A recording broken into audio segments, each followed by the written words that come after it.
menyalahkan dirinya Bang karena tak saya. Assalamualaikum warahmatullahi wabarakatuh. Saya Pak Guma dari Relawan Ganjar Jammu dan juga termasuk di tim pemenangan muda Ganjar daerah Jambi. Kami ingin mengemukakan gagasan terkait kemaritiman dan kami ingin memberitahu bahwasanya mengapa Singapura itu maju. Singapura itu merupakan negara yang memanfaatkan geografis mereka yaitu di pinggir laut, sehingga ia menjadi tempat persinggahan daripada lalu lintas perdagangan dunia. Indonesia sebenarnya salah kalau banyak membangun tol darat. Mengapa? Karena barang-barang yang dari Cina dan dari India dari mana-mana itu seharusnya bisa kita kirim, misalnya dari Jawa ke Sumatera tanpa jalur darat. Kita bisa memanfaatkan, inilah nilai plus kita sebagai negara maritim seharusnya. Betul kata yang disampaikan oleh Bang Edi tadi, bahwasanya kita harus memperkuat kemaritiman di Indonesia. Misalnya saja di Jambi, batu bara kita lihat, kita contoh Kalimantan. Di Kalimantan itu tidak ada batu bara diangkut menggunakan jalur darat. Mereka memanfaatkan sungai mereka. Yang mana ini lebih tentunya menggunakan biaya yang lebih minim. Atas kenapa kita malah jadi jalur darat?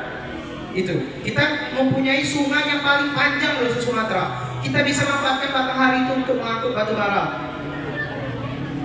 Nah itu dari segi maritim. Dan juga kalau hanya maritim saja kita perkuat dengan tol itu tidak cukup. Kita harus memperkuat dari segi hukum dan aturan. Dan itu solusinya adalah Ganjar Mahfud.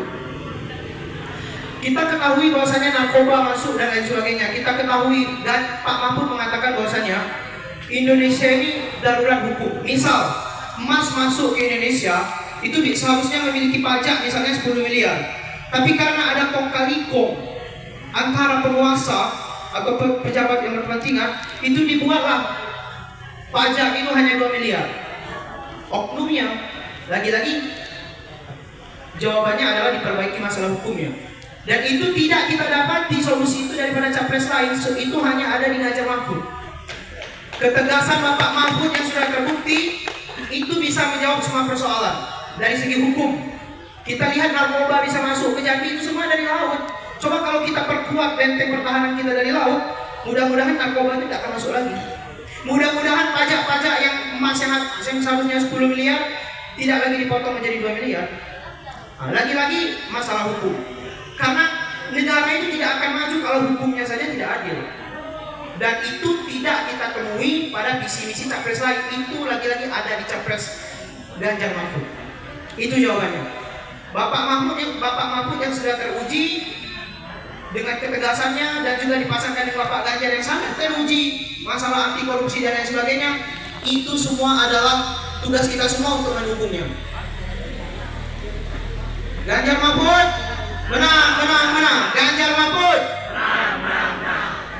Dan juga satu, kita sebagai generasi muda tentunya harus melek politik gitu loh. Saya miris pemuda Jambi saat ini diam ketika melihat konstitusi diperkosa.